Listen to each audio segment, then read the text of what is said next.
Garuda Express, an international courier service. Mao Zedong నేతృత్వంలోని CPC party చైనాలో అధికారం చేపట్టిన కొద్ది నెలల్లోనే దురాక్రమణపై దృష్టి పెట్టారు. బౌద్ధమత గురువుల పాలనలో స్వతంత్ర దేశంగా ఉన్న టిబెట్ను బలవంతంగా ఆక్రమించుకోవాలని భావించారు. అందుకని టిబెట్కు చెందిన 12 లక్షల చదరపు కిలోమీటర్ల భూభాగాన్ని తమలో కలిపేసుకుంది. టిబెట్ పీఠభూమికి పశ్చిమాన ఉన్న షింజియాంగ్ ప్రాంతాన్ని తన భూభాగంలో కలిపేసుకుంది చైనా దేశం. 12 లక్షల చదరపు కిలోమీటర్ల టిబెట్, 16.64 లక్షల చదరపు కిలోమీటర్ల షింజియాంగ్ కలవడంతో చైనా భూభాగం ఏడాదిలోపే రెట్టింపైందన్నారు అంతర్జాతీయ నిపుణులు. 1962లో అక్సాయ్ చిన్, అరుణాచల్ ప్రదేశ్లు తమవేనంటూ భారత్తో చైనా యుద్ధానికి దిగింది. అరుణాచల్లో తవాంగ్ను ఆక్రమించిన యుద్ధం ముగిసాక తిరిగొచ్చింది.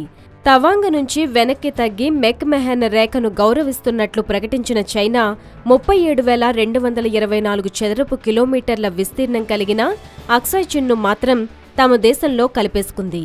నిజానికి 1957లోనే చైనా అక్సాయ్ చిన్లో రోడ్డును నిర్మించింది. మన నిఘా వర్గాలు ఆలస్యంగా మేలుకొన్నాయి. నెహ్రూ ప్రభుత్వం దీన్ని చైనా వద్దే లేవనెత్తింది తప్పితే బహిరంగపరచలేదు. 1993లో కుదిరిన ఒప్పందంతో అక్సాయ్ చిన్పై చైనా నియంత్రణను పరోక్షంగా అంగీకరిస్తూ వాస్తవాధీన రేఖను భారత్ గుర్తించింది. సహజ వనరులు, అపార సహజ వాయువు నిలవలున్న దక్షిణ చైనా సముద్రంలో దాదాపు 80% తమ ప్రాదేశిక జలాలేనని చైనా వాదిస్తోంది. ఇతర దక్షిణ చైనా సముద్ర తీర దేశాలైన Philippines, Malaysia, Brunei, Indonesia, Singapore, Vietnam China వాదనతో విభేదిస్తున్నాయి.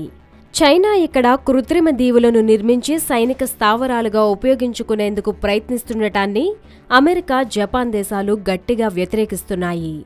ఈ ప్రాంతాన్ని తమ గుప్పిట పట్టే ప్రయత్నం చేస్తుంది డ్రాగన్ దేశం.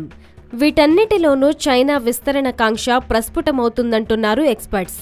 కాబట్టి డోక్లాంలో చైనాను అడ్డుకోవడం పొరుగునున్న భారత్కు ఎంతో అవసరమని నొక్కి చెబుతున్నారు వీళ్లు. ఇక దీవులపై కూడా కన్నేసింది డ్రాగన్. ఆ తర్వాత చైనా వ్యూహాత్మకంగా కీలకమైన దీవులపై దృష్టి పెట్టింది. దక్షిణ చైనా సముద్రం, తూర్పు చైనా సముద్రంలో దీవులను వేర్వేరు దేశాల నుంచి లాగేసుకుంది. వియత్నాం అధీనంలోని పారాసల్ దీవులను 1974లో, జాన్సన్ రీఫ్ను 1988లో, మిస్జిస్ రీఫ్ను 1995లో చేజెక్కించుకుంది. 2012లో ఫిలిప్పీన్స్ నుంచి స్కార్బొరో షోల్ను స్వాధీనం చేసుకుంది.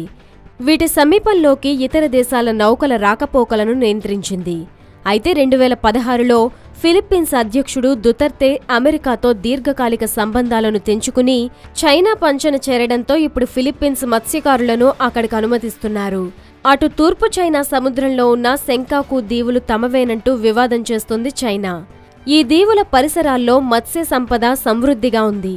చమురు నిక్షేపాలు కూడా ఉన్నట్లు 1970లో కనుగొన్నారు. దాంతో చైనా కన్ను సెంకాకు దీవులపై పడింది. అప్పటి నుంచి ఏదో ఒక మెషుతో సెంకాకు దీవులను చైనా వివాదాస్పదమైనవిగా చూపే ప్రయత్నం చేస్తోంది.